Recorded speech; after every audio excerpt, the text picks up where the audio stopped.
G'day folks, and welcome to Gormo's Shed. Well, last week I seem to have created quite a popular little segment in the Gormo's Handy Hints section of this series here, and I've had an inquiry about the super glue and paper trick, and Toto on platform 1 asked me if I could actually show the process. So we'll do a two-part thing this week, folks. So we'll have a look at that process first. It's pretty quick. I'll just show you that, and then we'll move on to something else I would like to show you. Okay, let's have a look at it. Okay folks, what we've got here is just a sheet of A4 paper and some pound shop, $2 shop super glue. I get what are these, four for $2 or something or other. So it's just pretty ordinary super glue, nothing fancy. Use what you like though. And what I'll do is I'll cut a strip of paper off, and we'll get going on the process. I've got a lump of steel here sitting on the layout. This is one of my preferred tools for all sorts of jobs, but the idea is it protects the layout here anyway.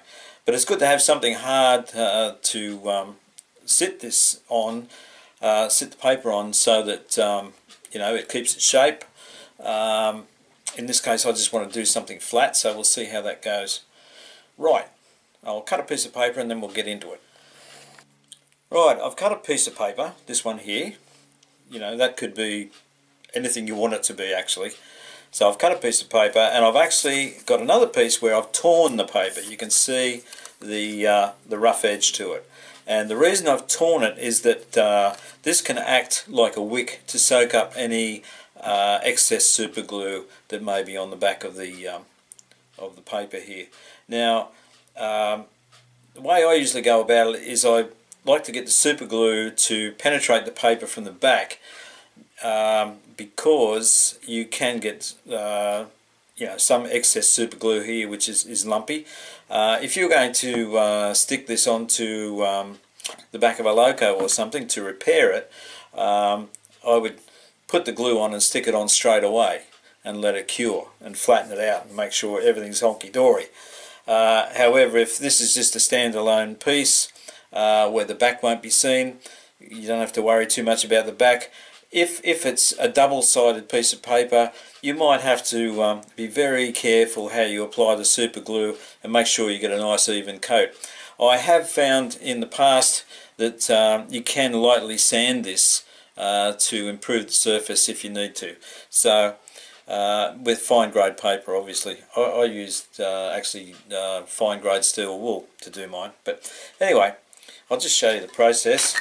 So I'll get some super glue and simply just drip it on to the paper. And actually we won't do the whole thing, be here all night. But you can see there's a, hopefully you can see that, yeah, there's a generous covering going on there.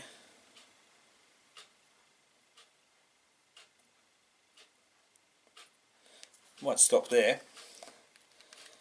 Now, you probably can't see that, but it's actually, it appears to be sitting on top of the paper.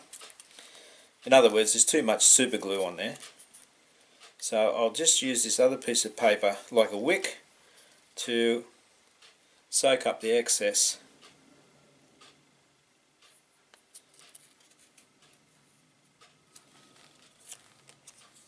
And we'll see how it goes. Get a bit more off there.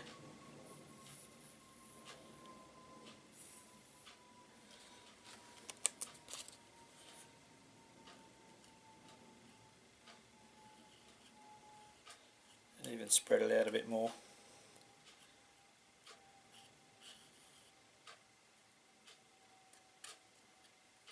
Gone a long way now. Anyway, that'll do. What we'll do is we'll let that dry and come back to it in a while. Right, in the meantime folks, another handy little gizmo that you can use on your layout, especially in areas like this. I mean, that looks fairly light on this screen here, under here. That's a hidden fiddle yard, and it's actually a sliding fiddle yard under there. Now,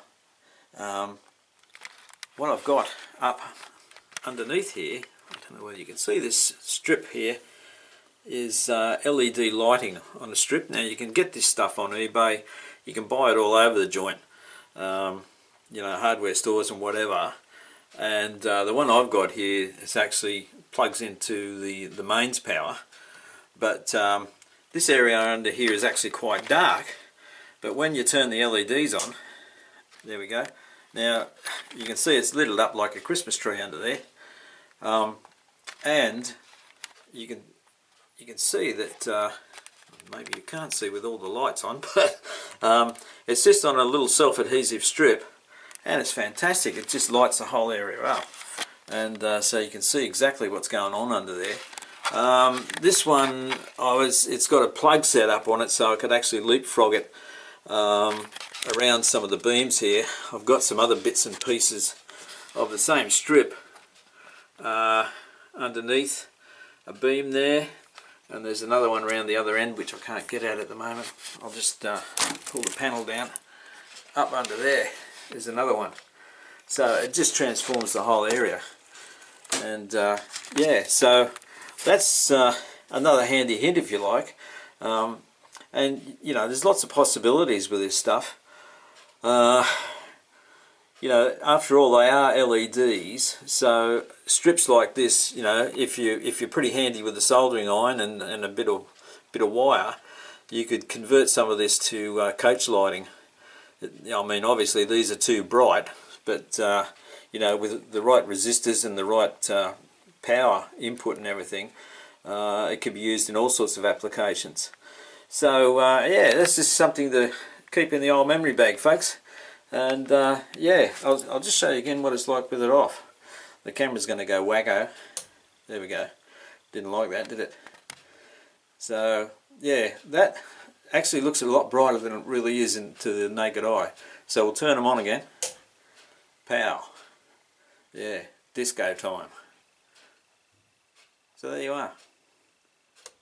Well, there we are, folks. It's still a bit sticky, but that's the back. And that's the front side. Now you can see it's curled up a bit. That's because of the surface tension. You can see how sticky it is. It's sticking to my finger. The surface tension on the other side of the paper has made it do that. But once it's dried properly, you can manipulate that and sort of straighten it out.